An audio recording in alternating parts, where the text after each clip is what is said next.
Bismillahirrahmanirrahim. Assalamualaikum warahmatullahi.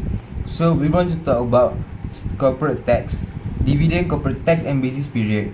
Chapter 12. So first of all, what is a dividend? Dividend is income that was received by shareholder from retained earning that was retained by the company itself. It's not going to be taxed. If for the shareholder part, it's not going to be taxed since it was already taxed before they was distributed to shareholders.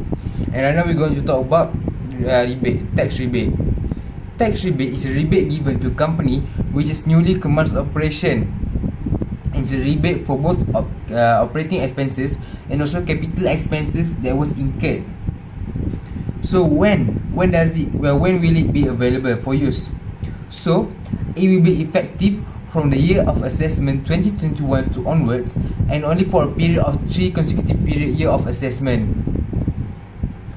Where are we going to deduct this cost? Where are we going to deduct this rebate for our ITC, income tax computation? We're going to deduct it again our income tax payable, which means that after we've calculated all of our income tax, we've minus all deductible, and we've also increased the balancing charge and so on. After we've multiplied with the percentage of tax rate, and only then we're going to minus out the tax rebate that was given to us. If tax rebate is greater than our ITP, our income tax payable, it may not be carried forward to the next financial year, and it will not be refund payable to the company itself.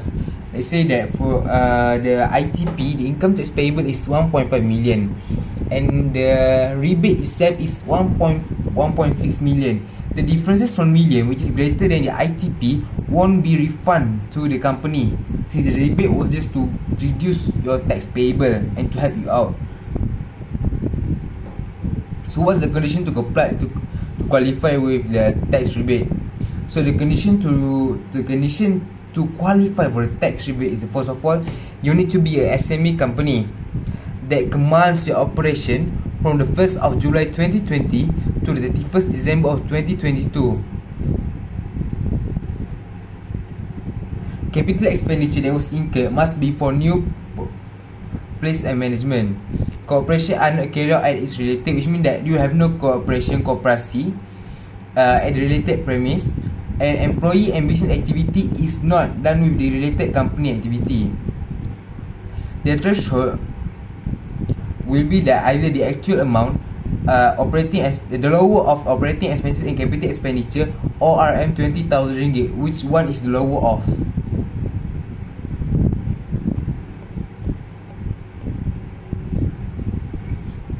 So for corporate tax, other than that, we're going to learn on how to determine SME, and also when the basis period of commencement of business. So we're going to start with SME. So for SME, why does the company need to know whether it's SME or not? Because when you know you're an SME, the benefit of being an SME by itself is that you will enjoy 2-tier tax rate. For the first 600,000 aggregated business income that you incurred, will be charged only to 17% corporate tax, and only the excess of the 600,000 will be charged to 24% rate of corporate tax. So you're going to be able to enjoy lower tax rate rather than not being an SME.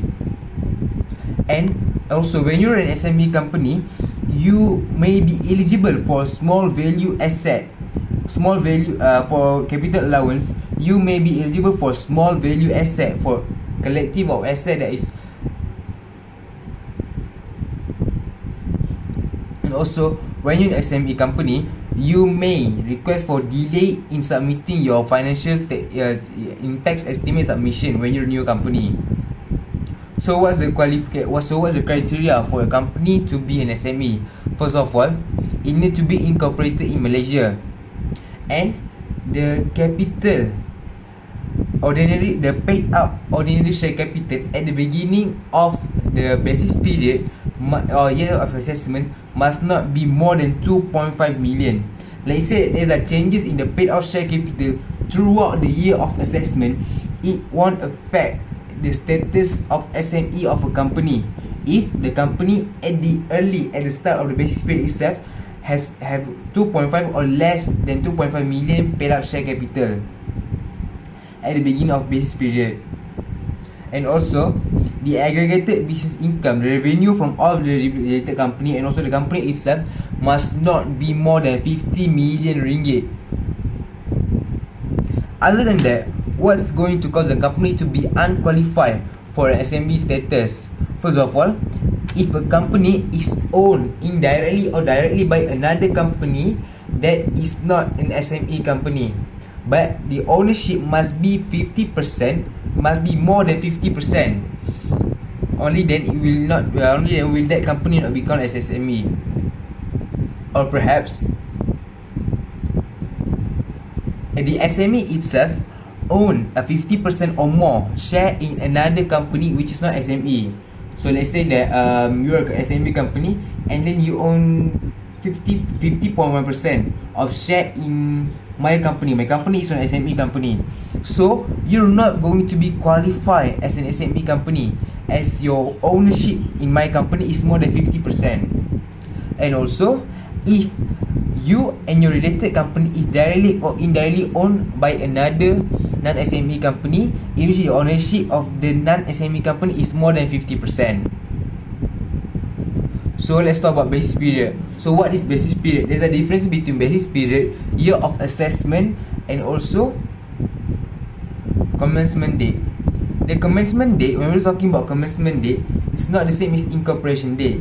Incorporation date is the date when your company is born, when your company exists as an entity.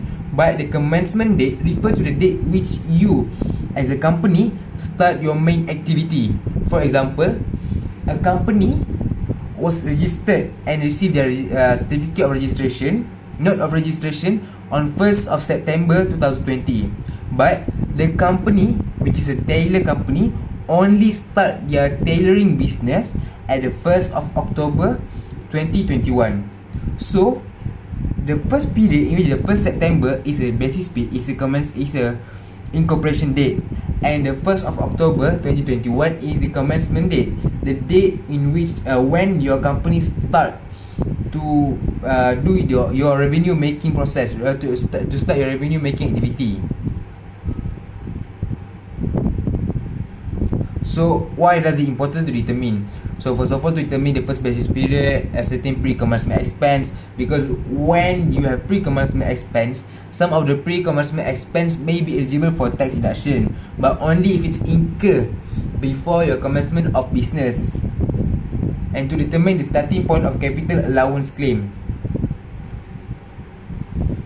So the basis period of a company will follow the accounting period of the company. So let's say that Hasif company accounting period is from 1st of March till 31st August. So that's going to be the basis period for his company. Okay, so that's all from me. Thank you.